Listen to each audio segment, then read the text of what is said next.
ouvinte, espectador do programa Gente que Fala, muito boa tarde, seja bem-vindo, 12:02, eu sou Mauro Friesman, nós estamos no ar na Rádio Trianon, AM 740 de São Paulo e Rádio Universal, AM 810 de Santos.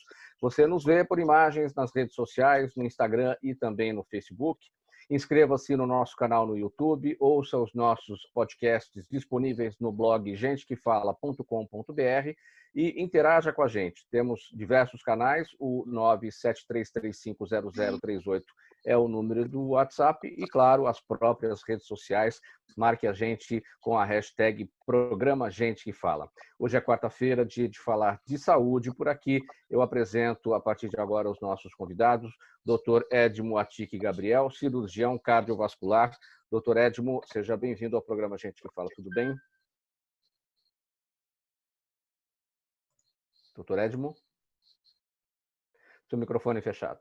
Isso, desculpa, Mauro. Muito obrigado novamente, é um prazer estar com vocês no programa Gente que Fala. Quero agradecer ao Fausto Camunha e à Zenilda pelo convite e, novamente, agradecer a você pela possibilidade de interação sobre temas importantes. Obrigado pela gentileza, doutor Edmo. Também com a gente o doutor Aônio Genículo Vieira, cirurgião dentista, especialista em prótese dental e implantes. Doutor Aônio, bem-vindo ao programa Gente que Fala. Bom dia a todos, bom estar com vocês novamente, Mauro. Um abraço aí a todos os participantes e a todos os ouvintes. Muito bem, bom estar com vocês. Obrigado pela gentileza. Também com a gente, Nelson Luiz Raspes, psicólogo clínico e hospitalar, especialista em dependência química. Nelson, seja bem-vindo, muito bom vê-lo aqui, tudo bem? Bom dia, Mauro, bom dia, ouvintes. É um prazer estar aqui, aceitando o convite de vocês. Muito obrigado. Vamos contribuir bastante aí com as informações que vamos passar para os nossos telespectadores e ouvintes aqui. E também com a gente o Rodrigo Pérez, engenheiro, diretor da BR3 Agrobiotecnologia. Seja bem-vindo, Rodrigo Pérez, ao Gente que Fala. Olá, pessoal, bom dia. Obrigado pela oportunidade. Vamos conversar. Vamos lá, vamos conversar. E o nosso primeiro tema desta edição do programa Gente que Fala, claro, coronavírus. O Brasil atingiu ontem 24.512 mortes pelo coronavírus, com 1.039 confirmações de óbitos nas últimas 24 horas, superando pela primeira vez os Estados Unidos no registro diário de mortes por Covid. E enquanto a taxa americana e europeia vai diminuindo, no Brasil ela só faz crescer, dobrando o número de óbitos a cada 6 dias e meio e mantendo o já famoso pico da epidemia ainda muito longe do nosso alcance de visão. Eu começo com o senhor, doutor Edmo, com uma pergunta de $1 milhão por aqui. Por que a Covid no Brasil não para de crescer? Na verdade, Mauro, eu entendo que nós estamos seguindo uma curva de contaminação dentro da normalidade. Nós temos um início muito brando, depois nós temos um período intermediário que geralmente é de muita oscilação, e nós estamos no presente momento vivendo o que nós chamamos de pico da curva, tanto de contaminação quanto de mortalidade. Pelo entendimento do Ministério da Saúde, dentro das informações que eu apurei nos últimos dias, nós devemos ter essa semana e a próxima como semanas do pico, e aí nós devemos ter, essa expectativa, um período de achatamento e declínio dessa curva. Isso é inevitável, a existência desse pico, desse aumento de casos, porque nós temos aí muitos pontos de aglomeração no Brasil, nós somos um país populoso, nós temos aí várias comunidades nas quais as pessoas vivem muito próximas umas das outras, então é quase que inevitável nós termos realmente uma contaminação em massa e vivenciar um período de pico da pandemia, como a expectativa é que seja nessa semana e na próxima. Então, diante desse desenho, diante desse cenário, há uma relativa tranquilidade em relação ao sistema de saúde, uma vez que já se vislumbra a possibilidade de diminuição? É interessante isso que você falou, porque a gente fala de uma relativa tranquilidade diante de uma alta mortalidade, né? Mas realmente é assim que funciona. Uma pandemia como essa, ela tem que ter esses ciclos, e agora ela está tendo o ciclo do pico. E nessa fase de pico, nós vamos ter muitas pessoas contaminadas, vamos ter números mais marcantes em termos de mortalidade, e espera-se que nessa fase, pelo menos nas grandes cidades, aquelas mais desenvolvidas, nós já tenhamos uma estrutura para receber esses pacientes. Dentro dessa estrutura se destacam os hospitais de campanha. Aqueles hospitais de campanha que ainda não foram utilizados, pode ser que nessa semana e na próxima haja uma ocupação maior. Agora, em cidades, mesmo em capitais, nas quais a infraestrutura já é previamente deficitária, que é o caso de Belém, Manaus, aí sim nós vamos ter um período crítico, porque mesmo com hospitais de campanha e com os hospitais de rede, a estrutura já era previamente muito fragilizada. Sim. Doutor Aônio, como é que você observa esse momento do Brasil em relação à Covid-19? Infelizmente, essa infestação de Covid, desse vírus, ele é terrível por causa da contaminação. Mas eu vejo a mídia fazendo um trabalho muito grande de terrorismo com a população em geral. Esse é o meu foco que eu vejo, porque até o doutor Edmo acabou de falar, nós temos 1.000 mortes por dia por problemas cardíacos, pelo menos é o que está na internet. 43 pessoas morrem por hora de ataque cardíaco.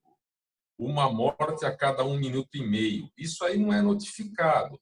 Tanto que o doutor Edmo pode até passar para nós, né? Porque o pessoal está também com medo de ir procurar cuidado cardiológico, quando tem um problema de saúde maior. O pânico está muito grande. Eu vejo que a mídia deveria fazer um foco de orientação para a população, de distanciamento social, um trabalho para orientar a população, usar máscara, ter distanciamento entre as pessoas. E não é isso que a gente vê. A gente vê o pessoal batendo muito, só falando em mortes, em mortes, em mortes. E vejo também que a população que está se contaminando com esse vírus, eles estão, no geral, os cuidados para diminuir a virulência, potencial de multiplicação desse vírus está demorando para entrar com o tratamento. Eu tenho um caso até de família, o pai da minha nora, o tratamento, ele mora no Ceará, em Pacajus, e demoraram muito tempo para entrar com a medicação para diminuir a replicação viral. Precisou a minha nora sair de São Paulo para levar a medicação para ele em Fortaleza para diminuir esse número, a virulência dele. Mas nisso aí ele já perdeu quase que 50% do pulmão.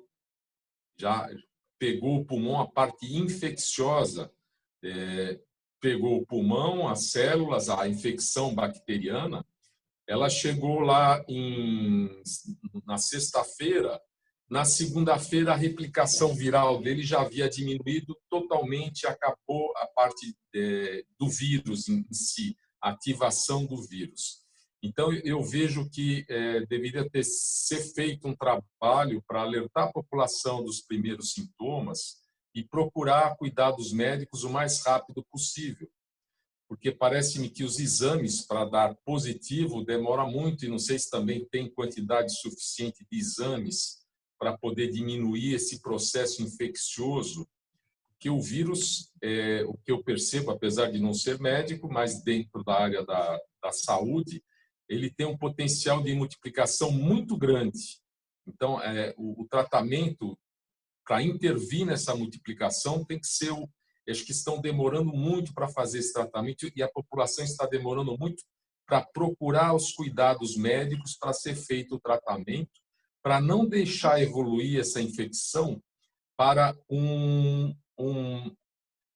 a parte bacteriana, né? Não pegar tecido pulmonar, que não é só no pulmão que pega, parece que ele vai para o coração, vai para outros órgãos também.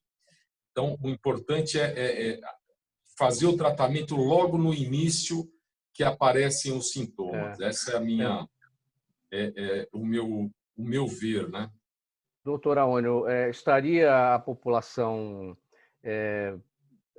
digamos, nessa demora que o senhor se referiu em procurar ajuda profissional, protelando, pensando que não é Covid, que é uma gripe, que é alguma outra coisa mais simples, esperando o tempo passar para ver como é que a situação fica, para depois procurar ajuda profissional, porque muitas vezes fala, bom, eu não vou entrar num hospital com sintomas que não parecem ser, embora sejam semelhantes, mas eu quero esperar um pouco mais. Não tem um pouco disso também?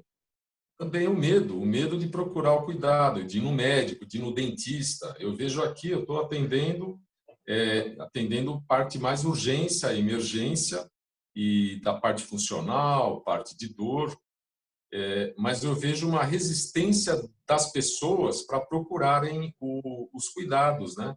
Que também é muito importante a parte de saúde bucal, né? Então, nós estamos todos preparados, inclusive eu faço parte do Conselho Regional de Odontologia, e fizemos um trabalho, o Conselho fez um trabalho para poder alertar a população, passar para a população, que nós estamos tendo os cuidados, que não há contaminação nos consultórios dentários. Então, é feito o distanciamento, o agendamento que eu faço entre os pacientes, para não ter contato dos pacientes na recepção, a parte de desinfecção da sala de atendimento também, a gente mudou, nós aumentamos o protocolo de desinfecção, que sempre foi feito.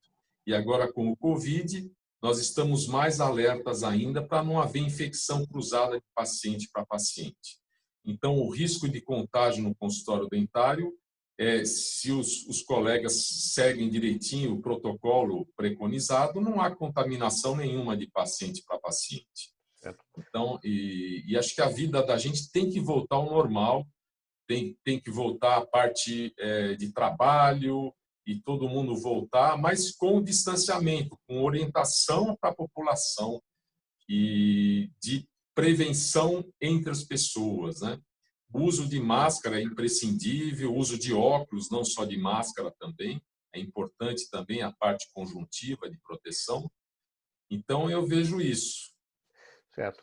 Rodrigo, o doutor Aônio apontou para uma preocupação dele em relação ao que se vê na imprensa com relação aos números, considerando que muitas mortes acontecem no Brasil por muitas outras causas a cada minuto, seria um trabalho muito grande demonstrar diariamente do que as pessoas estão morrendo de infarto, morrendo de câncer, morrendo de...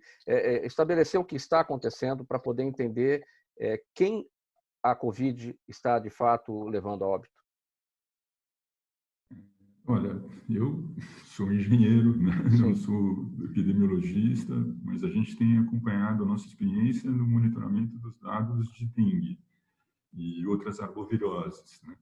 E o que a gente percebe é que realmente é um trabalho árduo, principalmente em momentos de grande demanda dos serviços de saúde. Essa tabulação toma tempo, ela tem que ser cuidadosa, dependendo da patologia, ela requer testes e investigação para que a gente não produza dados ruins. E é difícil, sim. Agora, o fato é, por essa dificuldade, se a gente está tendo todo esse panorama, né, que preocupa bastante, eu tenho talvez uma posição um pouco diferente, né, dos colegas que me precederam. Eu acho que merece sim muita cautela nesse momento. Está chegando, os dados de imunidade de rebanho que nos passam da Covid ainda estão muito tímidos e sendo que estão sendo procurados nos epicentros nacionais. Então, a meu ver, é um problema que a gente vai ter que conviver por um período longo e serão informações muito desencontradas mesmo, né? Até pela dimensão continental do nosso país, e que está hoje tudo muito integrado. Então, vamos dizer, é importante que esses dados nos cheguem contextualizando o momento, ciclo da epidemia, enfim, né? Todos esses, o que é muito difícil elaborar, é muito difícil a população ou cada cidadão fazer o seu juízo de valor das medidas necessárias. Então, cautela, né, gente, nesse momento, eu acho que é a palavra. Nelson, como é que a psicologia observa esses números, especialmente esses divulgados ontem, que pela primeira vez, num período de 24 horas, nós superamos os Estados Unidos em mortes causadas pela Covid-19? E considerando também, eu queria pegar a sua avaliação sobre esse aspecto levantado pelo doutor Aônio, em relação ao próprio trabalho da imprensa, que o sentido é o alerta, mas muita gente acaba ficando alardeado com toda essa situação. É verdade, Mauro. Eu, pelo menos, tenho presenciado bastante um aumento de casos de ansiedade por conta dessa pandemia que a gente está vivendo, mas também em função do isolamento social, né? Então, as pessoas que aderiram também ao isolamento social, elas não estavam preparadas para ficar tanto tempo fechadas dentro de casa. Então, isso deu um acentuado na questão de ansiedade, e aí tem a questão do medo da morte, de medo de contágio, né, de pessoas com quem convive. E é lógico que, fazendo aí um gancho, né, do que o doutor falou agora há pouco, é verdade. Tanto que eu oriento muito meus pacientes a evitarem assistir o máximo possível esses tipos de programas, justamente para não piorar o seu próprio quadro emocional. Porque, às vezes, as pessoas vêm tratar de uma situação e, vendo todas essas notícias, elas acabam falando: será que isso vai acontecer comigo? Será que o meu familiar vai pegar? Ou então vivendo aquela situação de não poder entrar em contato com alguém que já está doente e não poder se aproximar daquele familiar, muitas vezes, né? Porque a gente está vivendo aquela situação de que, quando perde um ente querido, não tem velório, não tem enterro, não tem nada. Então, as pessoas que eu tenho atendido têm tido um aumento muito grande nessa questão da ansiedade e, consequentemente, pânico também, né? Porque e se acontecer comigo, se acontecer com alguém, como é que vai ser? Fobias, né? Então, isso tem causado um crescente, e eu tenho dado suporte para até famílias que também estão desenvolvendo um quadro disfuncional quanto à questão da preocupação, por ideias, às vezes, da própria ansiedade, e familiares que às vezes têm uma depressão ou coisas do tipo assim também. Muito bem, você acompanha o programa Gente que Fala, estamos na Rádio Trianon AM 740 de São Paulo e Rádio Universal AM 810 de Santos. A nossa audiência também pelas redes sociais, no Instagram e no Facebook. Você pode interagir com a gente, o WhatsApp 973350038, e perguntas, claro, pelas redes sociais, no Instagram e no Facebook, marcando a gente com o programa Gente que Fala. Olha, com o avanço da Covid-19, iniciou-se uma busca frenética em todo o mundo por medicamentos que combatem o coronavírus. Os principais nomes dessa lista são a cloroquina, tradicionalmente usada contra a malária, o remdesivir, usado contra o ebola, e o vermífugo Anita, que também atua como antiviral. Todos apresentam algum benefício, ainda que pequeno, na luta contra o novo coronavírus. No entanto, na maioria das vezes, trazem efeitos colaterais ainda mais prejudiciais. Doutor Edmo, a gente já repercutiu por diversas vezes aqui no programa Gente que Fala o trabalho da ciência em relação à busca de tratamentos ou até de uma vacina contra o novo coronavírus, trabalhos que partem de medicamentos, de substâncias e drogas que já existem, né? Para não se comece tudo do zero, porque seria um trabalho muito mais longo e muito mais oneroso também, muito mais caro. Agora, como é que surgiu essa informação de que a cloroquina, que é um remédio usado contra a malária, contra o lúpus, poderia também atuar contra o novo coronavírus, a ponto de chegar onde chegamos, essa discussão ideológica em relação a quem é de um lado toma e quem é do outro não toma? Na verdade, Mauro, a cloroquina ela já tem essa tradição para tratamento da malária e de doenças autoimunes como artrite reumatoide. E durante o estudo bioquímico da cloroquina, já se sabia que ela tinha um espectro, ou seja, uma capacidade de atuação no processo inflamatório que os vírus causam. Então, na verdade, a cloroquina é um anti-inflamatório com possibilidade de atenuar a ação de vírus, mas vírus em geral.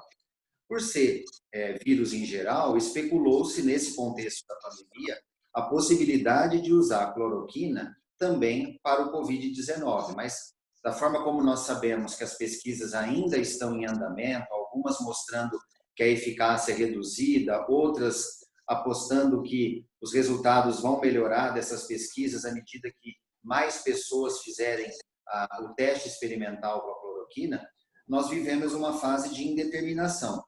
O Remdesivir, por exemplo, ele já tem uma história de uso para um tipo específico de vírus, que foi o vírus Ebola, que no passado recente disseminou e dizimou muitas pessoas na África. Então, verificou-se que o Remdesivir, por não ser específico ao Ebola, poderia ser usado, por exemplo, para uma virose como a Covid-19. E assim tem sido, né? O Anita, por exemplo, que é uma medicação usada para vermes, também verificou-se em testes laboratoriais que ele elimina vermes, mas ele também tem capacidade de contenção da inflamação dos vírus. Então, também começou o debate, por que não usar também o Anita? Então, na verdade, nós estamos numa fase que a guerra está acontecendo e nós estamos tentando utilizar alguns recursos ainda não identificados, mas com uma possibilidade maior ou menor, na tentativa de conter o avanço da doença, já que nós não temos a vacina ainda. Uma coisa, a partir da sua explicação, ou seja, esses 3 medicamentos, cloroquina, Remdesivir e Anita, que atuam contra vírus, ou seja, então, existe a possibilidade, vamos ver se eles seriam eficientes contra o novo coronavírus. Agora, como é que uma discussão como essa, técnica, médica, científica, de pesquisadores, acaba ganhando um debate ideológico? Na verdade, houve uma politização muito grande desse tópico, né? Porque a gente tem visto que alguns grupos políticos preferem não adotar a cloroquina, porque às vezes o objetivo é contrariar a posição do governo, outros querem apoiar o governo, então adotam. O que está faltando, na verdade, esse bom senso em entender que nós não temos que considerar ideologia e posição política. Nós temos que continuar testando em laboratório e também nós temos que dar liberdade, por ser algo experimental, Mauro, e estarmos numa situação de guerra, nós temos que dar a liberdade de se criar um protocolo, como foi feito agora recentemente, no qual equipes médicas que têm alguma experiência, que têm a segurança de ter o controle das complicações e saber manuseá-las, e, sobretudo, dar liberdade para o paciente ou para a família assinar o termo de consentimento livre e esclarecido, e aí sim, tendo a anuência dessas 3 esferas, ou seja, o hospital permite, o médico tem alguma segurança e o paciente tem interesse e quer que utilize. Existindo essa situação, mesmo sendo experimental, não há problema de ser liberado. Agora, se a gente se posicionar política e ideologicamente para fins pessoais, porque eu quero beneficiar o meu lado político, eu quero beneficiar a minha classe, eu quero beneficiar a minha entidade, isso não tem cabimento nenhum. Então, a gente espera que haja um posicionamento no sentido do bem-estar do paciente e que haja anuência do paciente, da família e do médico no sentido de utilizar qualquer uma dessas 3 medicações. Agora, essa recomendação recente do Ministério da Saúde, não foi mudança de protocolo, uma recomendação a partir da mudança do ministro, da saída do Tait e a manutenção do Pazuello, número 2, de que a hidroxicloroquina poderia ser usada em pacientes com sintomas leves. Isso muda alguma coisa para a ciência, para a classe médica? Uma situação política, ou seja, uma orientação que vem e que tem cunho político? Eu entendo, Mauro, que se a gente estivesse numa situação não de guerra, isso contrariaria completamente a ciência, porque a ciência preconiza que você teria que ter um estudo controlado, randomizado, sério, multicêntrico, que pudesse respaldar qualquer coisa, dentre tantas coisas, o uso de uma medicação ainda não comprovada. Por outro lado, nós estamos numa situação de exceção. Quando nós estamos numa situação de guerra, de pandemia, de catástrofe natural, e nós temos a possibilidade de oferecer algum recurso medicamentoso, tendo em vista que a vacina que seria a melhor alternativa, ainda não existe, eu não vejo como de cunho político. Agora, a questão de você autorizar o uso para sintomas mais brandos, isso depende da vontade da família e da equipe médica que vai estar diante desse paciente. Aí é uma questão de dar o arbítrio, de dar a liberdade de poder ser feito isso numa situação de exceção. Eu vou dar um exemplo mais simples, talvez fique mais claro. Quando nós vivemos, as pessoas que vivenciaram a Segunda Guerra Mundial, foi uma fase de grande índice de infecção por bactérias. E nós tínhamos, naquele momento, uma recente descoberta, que era a penicilina, só que a penicilina não tinha sido motivo ainda de estudos controlados, multicêntricos, só que em laboratório ela mostrava um certo controle de infecções bacterianas em geral. E ela foi autorizada e foi liberada para uso naquela situação de exceção que foi a Segunda Guerra. Querendo ou não, Mauro, muitos soldados e muitas pessoas no pós-guerra só sobreviveram graças ao uso da penicilina. Claro que ela também gerou seus efeitos colaterais, isso é inegável, mas ela salvou vidas. Então, eu entendo que numa situação de exceção, nós podemos liberar os protocolos, mesmo para sintomas intermediários, leves, desde que, repito e reforço essa questão, que a equipe médica tenha um controle, um nível de segurança quanto a isso, no sentido de monitorizar de perto o paciente e, sobretudo, da família ou do paciente dar o aval para isso. E esse anúncio há 2 dias, doutor Edmo, de que a OMS suspendeu os testes com a hidroxicloroquina em tratamentos contra o coronavírus? Esse anúncio, ele diz respeito aos estudos capitaneados por um médico francês, que é o Dr. Didier Ranaud, que, até onde nós sabemos, é a maior experiência mundial no uso da cloroquina. Me parece que esse estudo saiu de discussão assim na mídia, até por uma questão de precaução. Eu acho que os dados relativos a esse estudo estavam tendo, como você falou, um caráter de politização. Estavam sendo usados para discussões ideológicas e discussões políticas e perdendo o seu real valor científico. Eu entendo que a decisão do grupo de pesquisa foi essa, de retirar para se privar, para ter uma tranquilidade maior e continuar fazendo as análises internamente e mantendo um certo sigilo para aí sim se reposicionar. Esse estudo estava sendo alvo de um excesso de especulações negativas, políticas, ideológicas, que não estavam agregando valor a nada dentro desse contexto. Sim. Pessoal, vamos seguir aqui com mais uma questão, porque não é só a Covid-19 que tem assombrado os gestores públicos e a população em geral.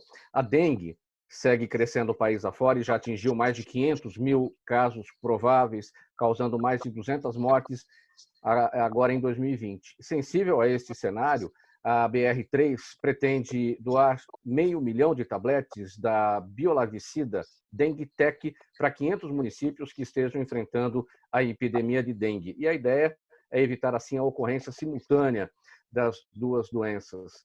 Antes da gente falar desse biolarvicida, o Rodrigo, eu quero abordar um pouquinho com você esses números. 500 mil casos prováveis de dengue, causando mais de 200 mortes em 2020. Por que prováveis? Por que a gente não tem esse número fechado, apontado, concluído? Esses 500 mil casos que estão notificados hoje são casos que foram tabulados principalmente antes da quarentena. A gente tinha nesse ano uma progressão, uma circulação de arboviroses muito maior do que a do ano passado, quando a gente teve a pior história de circulação de arboviroses, a pior epidemia de dengue no nosso país. E esse número é provável porque hoje há uma diferenciação entre prováveis e confirmados, mesmo na tabulação oficial, e ele foi fortemente acometido aí pelo estresse do sistema de notificação. Então, o que a gente vê é que quando iniciou o período de quarentena, as notificações caíram muito, e isso é, inclusive, objeto de ressalva no próprio documento oficial, que existe a preocupação de refinar esses números e que provavelmente eles aumentarão. E o que a gente está vendo nesse ano é que o sertão do país, principalmente a região centro-oeste, o oeste paulista, Triângulo Mineiro, Goiás, enfim, e o Paraná também, nesse ano, ele está sofrendo uma epidemia como nunca antes aconteceu. Então, a preocupação é enorme, e a preocupação é que justamente o mosquito que coloca o ovo hoje, esse ovo vai nascer infectante, né? Um mosquito infectante daqui a 6 meses. Então, existe sim uma tendência de explosão ainda maior, né? A cada ciclo. A gente vê essas arboviroses crescendo e fortemente crescentes. Então, por isso que a gente lançou esse projeto. Acho que hoje há um senso comum de que os ambientes de saúde, os equipamentos de saúde são um ativo de maior valor, tanto mais nesse momento que estamos enfrentando a epidemia. E a ideia é que a gente faça isso, né, doando produto para os municípios poderem tratar não só o seu edifício de saúde, mas também o seu entorno, os quarteirões vizinhos. E com isso, mais do que um controle vetorial do ambiente hospitalar propriamente dito, a gente terá a chance de fazer ações de mobilização e de educação mesmo em saúde, o que vai gerar aí vamos dizer, um legado, né? A gente espera fazer uma semente do bem aí para sempre. Essa situação dessa epidemia de dengue nessas localidades que você destacou teria a ver com, digamos, uma baixa de guarda em relação à própria dengue, ou seja, as pessoas preocupadas mais com as questões relacionadas ao novo coronavírus, esquecendo da dengue, esquecendo até de outras coisas. Olha, sem dúvida, acho que sumiu o dengue, né? Quem aqui está lembrando que a gente teve a pior epidemia de dengue da história do país no ano passado? Nem foi noticiado. Esse ano, menos ainda, esse tema encontra espaço no noticiário. E não é só isso, não é só o senso comum do cidadão que faz essa baixa de guarda. Hoje, existe mesmo normativas do Ministério priorizando a atenção da saúde ao Covid. Então, nem mesmo os levantamentos de índice de infestação de mosquitos estão sendo continuados. Eles foram descontinuados para proteger as equipes e evitar que elas mesmas possam circular dengue. E não é só isso. A própria ação do agente comunitário de endemias, existe uma nota técnica do Ministério que recomenda ao agente de controle de endemias, né, que ele atue não mais entrando nas residências e apenas no entorno dessas residências, quando a gente sabe que os principais criadores estão dentro das nossas casas. Eles não são a caixa d'água lá em cima, eles não são o lixo, né? 2/3 dos criadores positivos levantados em estudos de longo período, de anos, pela SUSEM do Estado de São Paulo, apontam que são esses pequenos e médios criadores que estão dentro das nossas casas e que a gente não elimina porque não pode eliminar, que são o ralo, a bacia sanitária, o sifãozinho que está lá parado, ou que a gente não quer eliminar, como aquela planta que orna a nossa casa, ou uma geladeira flash free. Né? Todo mundo que tem uma geladeira flash free tem um criadouro para chamar de seu. E a gente precisa proteger. Rodrigo, eu quero passar essa discussão para os demais aqui. Enquanto eles falam, eu vou pedir uma gentileza. Retira o seu fone, que eu acho que tem algum problema no seu microfone do fone, para usar o microfone do equipamento. A gente tem que fazer isso assim, ao vivo, não tem jeito. A gente está ao vivo, tem que funcionar dessa forma.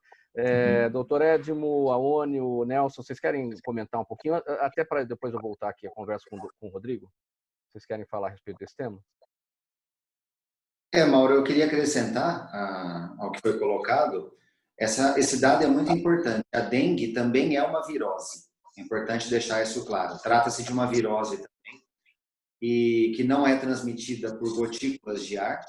Ela tem mecanismos de transmissão relacionados muito às condições de saneamento básico, a questão de água parada nas casas.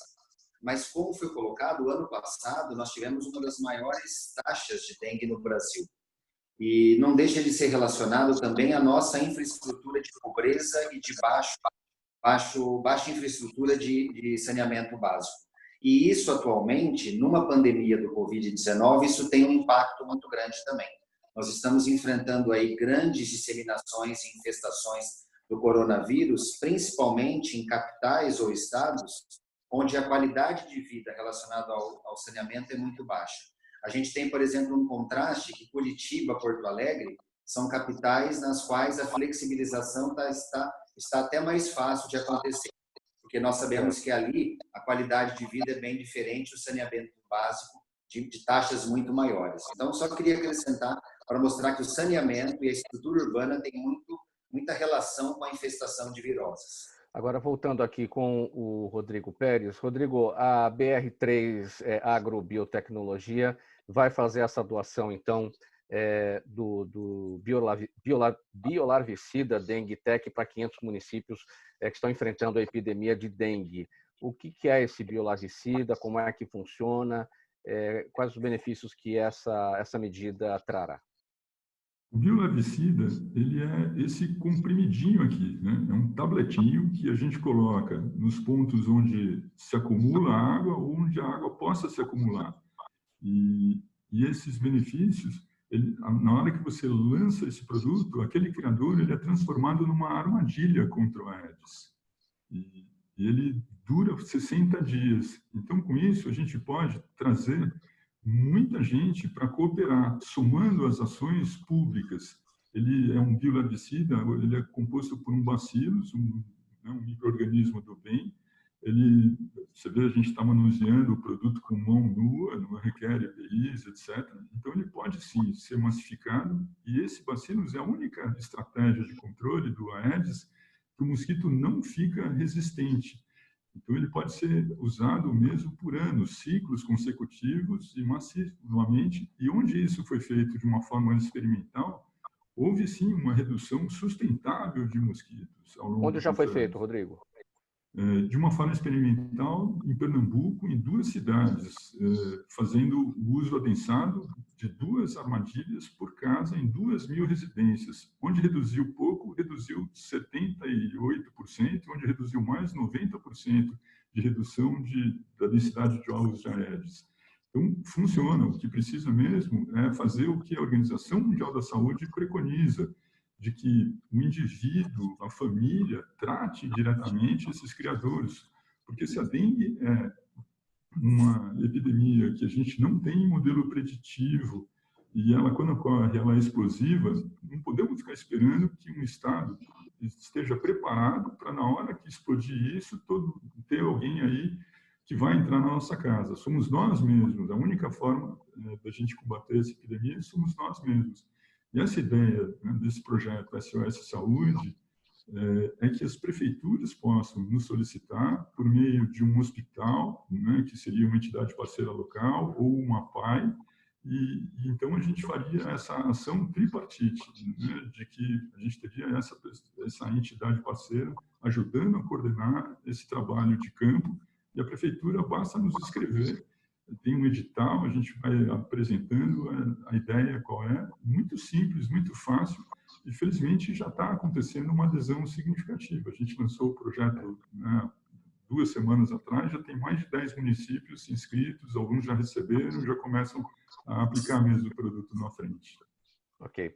Seguindo com o próximo tema do programa Gente que Fala, a situação inédita de confinamento e distanciamento social por causa de um vírus em pleno 2020 está causando uma outra pandemia, é a do sofrimento.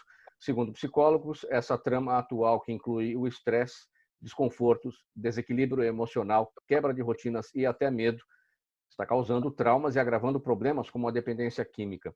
Os dados ainda não são conclusivos, mas pesquisas recentes apontam o aumento no consumo de álcool, drogas e remédios, além do surgimento de novos dependentes.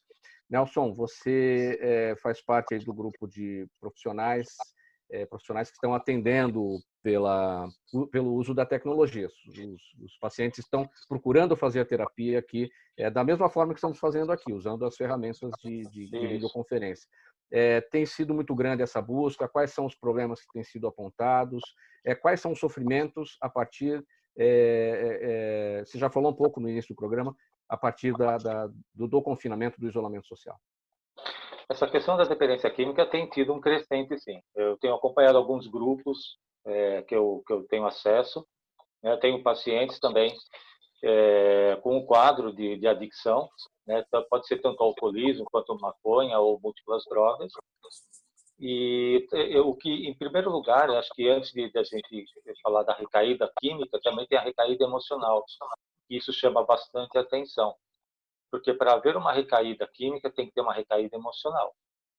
Então, isso também tem acentuado. Eu tenho observado pacientes que estão tendo uma dificuldade muito grande de ficar longe do seu objeto de desejo. Então, por exemplo, o álcool. O álcool, como é socialmente aceito, então isso, de repente, ele fica de fácil acesso. Então, isso também tem aumentado a incidência.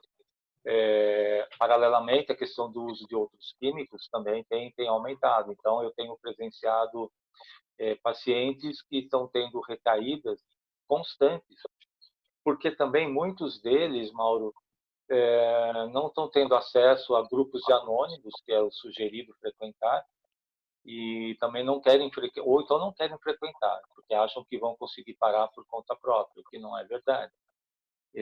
Então, os grupos anônimos, por exemplo, eles também estão tendo atendimentos online, né? Eles também estão usando plataformas de atendimento, e tem aqueles profissionais que estão ali para auxiliar. Eu tenho presenciado assim também uma questão de internação, né? Que eu tenho acesso assim a hospitais, né? Que eu também, inclusive, eu trabalhei no hospital psiquiátrico lá por muitos anos, e está tendo também uma certa demanda aí crescente por conta de familiares que estão levando um paciente recaído. Então, esse paciente que ele não está conseguindo administrar, se auto-administrar, e nem a família administrar essa recaída, estão encaminhando para uma avaliação e possivelmente uma internação. Então, assim, ficam alerta, porque a dependência química é uma doença que a gente sabe que ela não tem cura. A gente sabe que é uma doença incurável e que ela tem que ser tratada. E a partir do momento que ela tem que ser tratada, o principal ponto a ser tratado é a questão de compulsão, porque a dependência química é um quadro compulsivo, né? Então, e tratando a questão psicológica, com medicação, muitas vezes psiquiátrica. Mas, assim, o que eu... pode falar. Não, pode concluir. Então, é o que eu tenho sugerido até para esses pacientes, né? Para manterem o seu tratamento, na medida do possível, com esses trabalhos em conjunto, né? Com a terapia, a psiquiatria, grupos de apoio. E assim, eu estou com pacientes na iminência até de uma recaída, mas que a gente está conseguindo segurar. Por quê? Porque a pessoa, ela tá, aquilo que a gente falou logo no começo, né? Ela não estava preparada para passar por uma situação como essa. Então, bate uma angústia, bate um desespero, bate uma queda, um aumento de uma situação emocional que ele não está sabendo administrar. E o que ele quer fazer? Ele quer voltar para o seu objeto de desejo. Que aquele objeto de desejo era o que, entre aspas, ajudava ele a ficar mais estabilizado. Tá. Você falou em casos de recaída, ou seja, são pacientes que já estavam em terapia com você, já estavam em tratamento com você e portanto, uma situação nova apareceu. Agora, existem novos pacientes, aqueles pacientes que surgiram a partir do isolamento, do distanciamento social, que não conseguiram suportar essa situação ou não estão conseguindo e que procuraram a sua ajuda? Sim, sim, sim. Eu estou atendendo pessoas que tiveram aí uma... na verdade, eu tenho atendido pessoas pós-internação recentes por conta da dependência química, né, por causa do consumo de drogas. E, então, eu estou tratando essas pessoas e elas estão em uso de medicação e estão em uso também de acompanhamento psiquiátrico e psicológico. Mas a recaída também é de pacientes que já estavam num processo de recuperação, às vezes até a longo prazo, porque a recaída ela não precisa ser de situações a curto prazo. Pode ser a questão que ela estava limpa há muitos anos e a situação atual contribuiu para ela enfrentar uma dificuldade que ela não estava preparada e ela recaiu. Então, só que foi o que eu falei. Para ter uma recaída química, teve uma recaída emocional. Isso, para mim, é muito claro. Porque a família, às vezes, não soube lidar com aquilo, ou a pessoa não estava em acompanhamento com um profissional para poder trabalhar essa prevenção. Olha, gente, mudando aqui de assunto, deixando um pouquinho a questão da Covid-19 de lado, Implantes dentários são suportes ou estruturas posicionadas cirurgicamente no osso maxilar abaixo da gengiva. Uma vez colocados, permitem ao dentista montar dentes substitutos sobre eles. O procedimento é bastante comum, mas não faltam dúvidas sobre o assunto. Doutor Aônio, estamos falando de implantes dentários, não é? Há restrição de idade inicialmente para se fazer um implante dentário? A restrição à idade seria pós o crescimento ósseo total do organismo. Isso vai se dar depois dos 21 anos. Então, dos 21 anos para frente, é liberado a colocação dos implantes dentários, né? O implante não deixa de ser uma prótese de raiz. Então, a pessoa, para fazer o implante dentário, ela necessita ter quantidade óssea, que aqui eu tenho até um modelinho mostrando, ele precisa ter quantidade e qualidade óssea.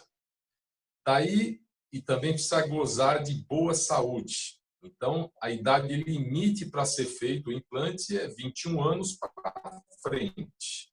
Daí não tem restrições, desde que a pessoa esteja gozando de saúde, com uma boa saúde, um bom metabolismo ósseo, com colesterol controlado, triglicérides controlado, a glicemia controlada, ou seja, a pessoa tem que estar com saúde.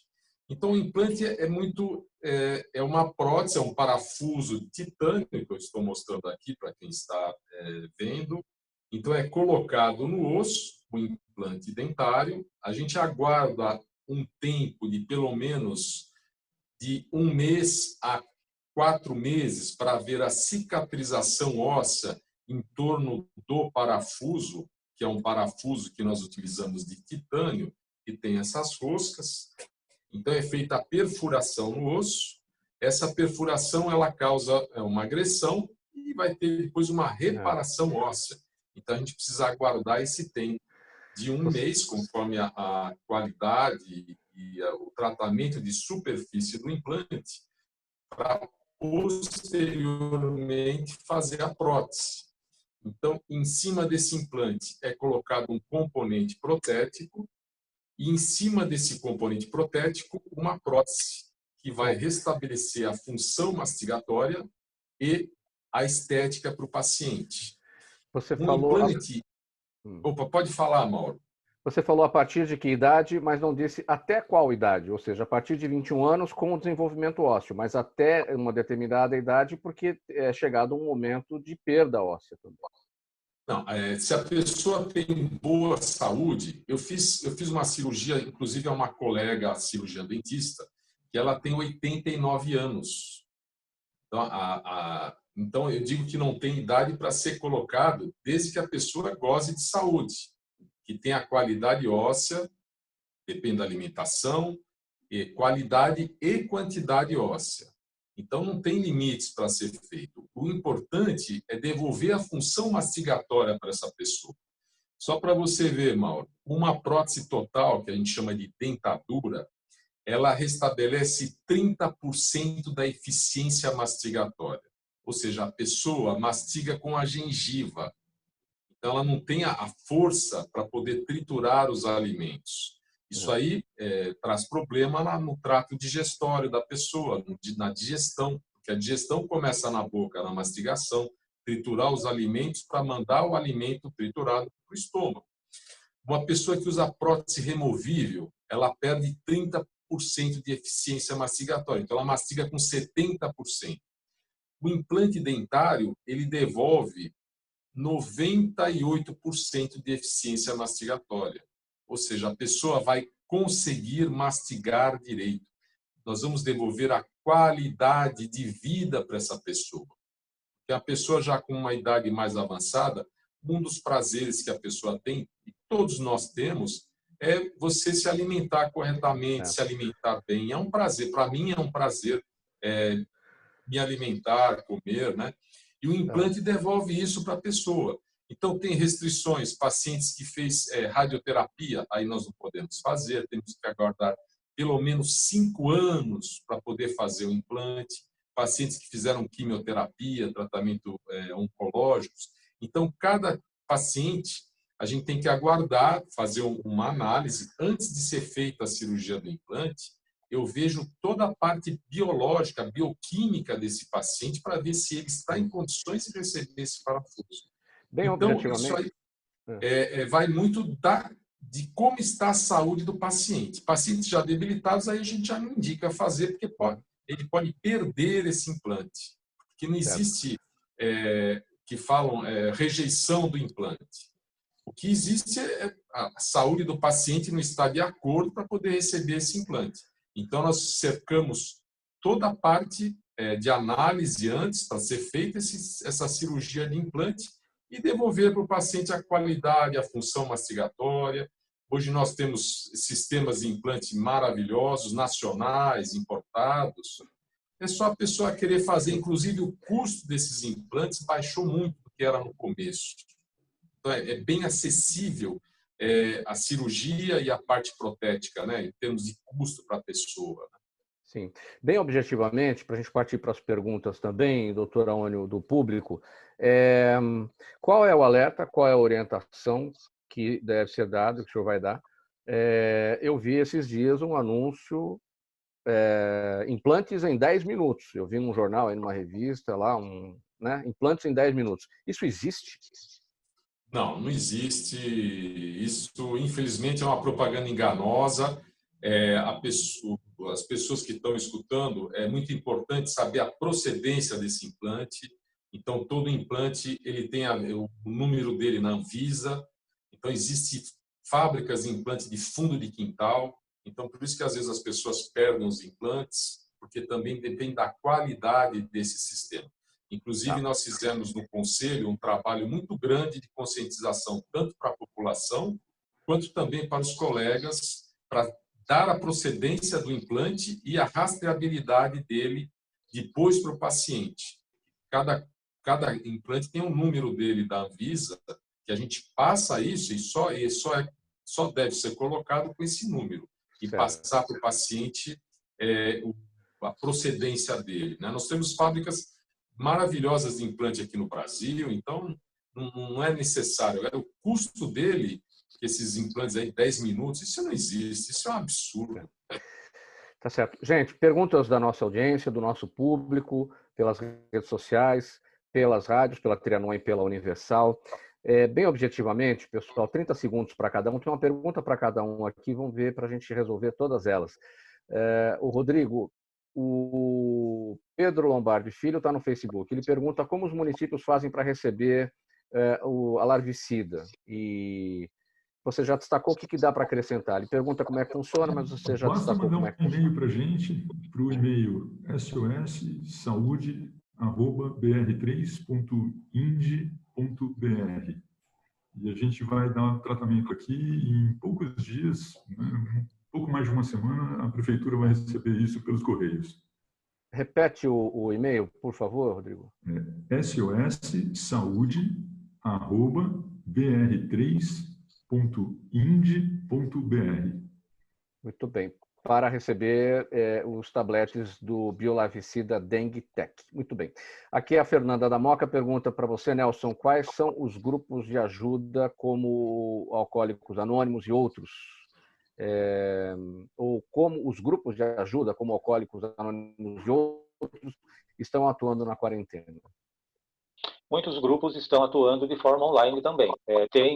Tem os telefones que as pessoas podem ter acesso, até pela internet mesmo, nos sites pela internet. Ali eles vão encontrar os telefones e os endereços dos locais e da forma como estão sendo feitos esses tratamentos. Fica a sugestão, né, para quem tem essa dificuldade ou está procurando ajuda, até de procurar um padrinho, que a gente chama, que possa também dar um suporte para essa pessoa e para esse familiar, ou até para a família, no trato da dependência dele. E o Luiz Carlos está em Mauá, que pergunta, doutor Edmo, o consumo descontrolado de medicamentos tem aumentado o número de infartos e outros problemas cardíacos?